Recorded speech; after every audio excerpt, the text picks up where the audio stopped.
bir xotinni bir qiz ekanda bir kuni uyga yugurib kiribla, "Opa, men bir bal bilan alishib qoldim. Meni shundoq yaxshi ko'rki, men yeni bosamlar jir ko'p cho'qib ketdi desa, abstur ketib, "Balam, daqla aldanma. Dadangchi o'z vaqtida qo'yayan chiqqan, soatni bilib meni aldab ketib." Men bir kuni Isamkamning uyiga bordimda, "Isamka, bizning sorun batchi qatnashmaganmisiz?" desam, "Bo'ldi, men kim-kimni almashtirib olay" deb, "O'zimdiqon ishdan chiqib ketadi." "Voy, ishdaningiz yo'q, chingiz qitmagan to'q."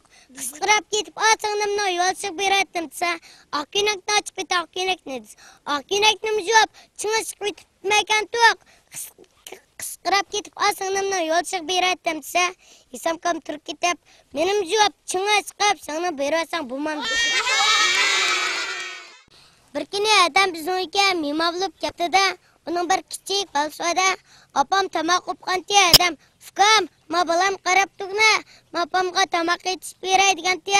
Ma'qul deb birdamla o'ynasam, uxlab qolgan, uyga kirib yotqizib chiqsam, adam "Balam qani" degan, uxlab qolgan, uyga kirib yotqizib chiqdim desam, adam turib ketib, "Sugal vaqt bo'lib qoldi, qaraysansan, bir nimla o'qib qo'ydingmi" deganti. Men adam dedim-da, "Qo'rqma-da, qarat biroq degan kitobdan 2 bet o'qib qo'ydim" dedim.